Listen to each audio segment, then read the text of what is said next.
The Consulting Success podcast is powered by the Clarity Coaching Program.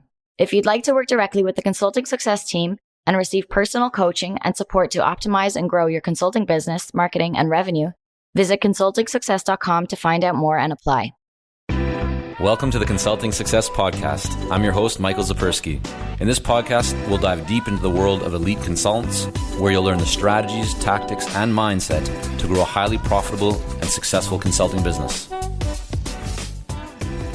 If you're a consultant, there may actually be the best business model. Now, many years ago, I would never actually say that there is a best business model. And that's because everyone's situation is different. And I don't actually think it's responsible for anyone to say that there's a best of anything without knowing your specific situation and just saying there's the best. Well, the best is going to be different for everyone. However, I do believe that there is an optimal business model that likely is best for many people. And I'm going to explain why that is. So first of all, let's break down the three different types of consulting business models. There's three proven models, and this is where kind of most people fall into. And then I'll talk about one slight variation at the end, which is the best, in my opinion. So the first is the solo consulting model, right? Kind of solo independent consulting model. This is, typically one person, maybe with an assistant or so forth. The focus there is going to usually be on value over volume, meaning that you work with a smaller group of clients who are paying higher fees, right? Typically value pricing, which allows you to create more leverage to make the value of every engagement significantly greater. And you wouldn't want volume if you're a solo independent consultant because you can't manage it. So you want a small group. You're typically doing customized, kind of bespoke work with each of those clients, really focusing on the relationship, really focusing on, working closely with them and creating the greatest level of value that you possibly can. The negatives, of course, is that it's all you, right? You are the business. You take a day off, the business could suffer. You have to do marketing, you have to do operations, you have to do training, you have to do, delivery, you have to do everything, right? Administration. Of course, you can have some people around you for that to make that part easier, but there's positives and negatives to that model. Now, the second model is the firm model, known as the consulting firm model. And this is when you typically think of like McKinsey and Bain, Boston Consulting Group and Deloitte or whatever. This is the type of model that most of them use. And really this is about placing more people, right? More consultants, more associates into organizations.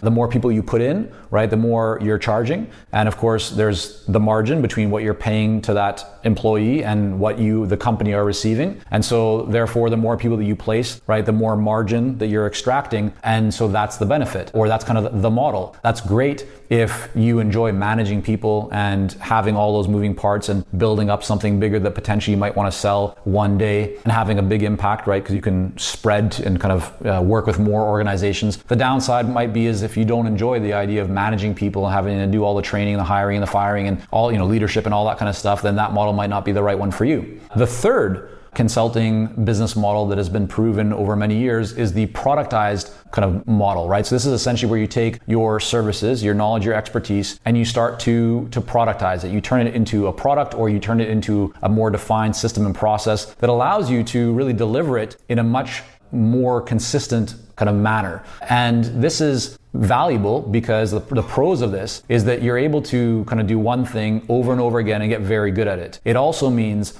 that as you're doing that, you're able to find different people, right? So different kind of, whether it's employees or contractors, freelancers, whatever services, to plug into the system and process that you've created with that productized model. And there's a lot of leverage in that, right? Because you're able to do the same thing over and over. You master it, right? You get very good at it, and you know exactly who you need or what you need to run it. And so it's very consistent, right? There's very little complexity. And so complexity doesn't scale, which is why the productized kind of service model works very well. Some people, the con might be, some people find it a little bit boring, monotonous. You're doing kind of the same thing over and over. You're just trying to make it better and better. And so that might not be ideal for everyone, but it certainly can work really well. The challenge, I would say, with the productized model, or it's not really a challenge, but just so that you know, is that very few people actually start with the productized consulting kind of business model. Productization typically comes from doing either solo independent consulting or working, in the firm kind of model and then arriving at, hey, you know what? We're doing this one thing a lot, or we're creating the highest and best level of results with this thing over here. Why don't we just do more of that? Or our clients keep asking us, or prospective clients keep asking us for this thing over here. And so it typically comes from doing the work for a while and then starting to see where the opportunities are. That's where productization really comes into place. Now, we've talked about three models. These are the three proven consulting business models. you could use any one of these and there's nothing wrong with it. There's many consultants that are successful using each of these 3 models. But there is one model that I haven't yet shared that I think could be the best. And that is what we call the hybrid model. And the hybrid is essentially that you take any one of those 3 and you combine them. So you might have a business that is a solo kind of, consulting practice, but you also find one aspect of that business that people desire, the most, or you get asked about the most, or that you're just creating great results or that you enjoy, and you then start to productize it and build it in. So you're doing some customized, work with clients at high value, and then you're doing some productization. You're providing productized service offerings at a lower value or lower dollar amount typically, but you can handle more volume and you can build some contractors or resources around that. Or you might be in a firm model and you find again that one aspect of that can be productized. And so really the only reason that I can say with confidence that the hybrid model is the best is because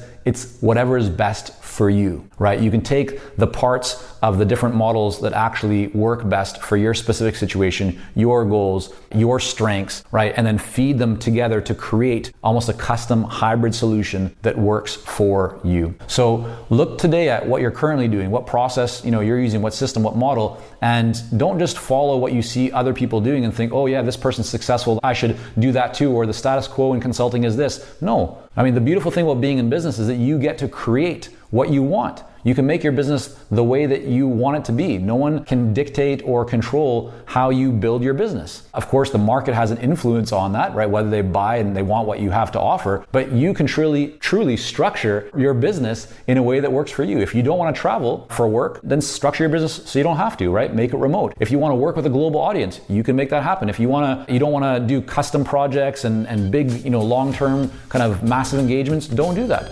Structure your business, structure your model in a way that works for you. And that's the hybrid model. And that's why I believe it's the best consulting model out there. Thank you for joining us on this episode of the Consulting Success Podcast. For more episodes and to subscribe, rate, and leave a review, head on over to iTunes. And if you'd like to develop consistent lead flow and a highly profitable consulting business, learn more about our coaching programs at consultingsuccess.com.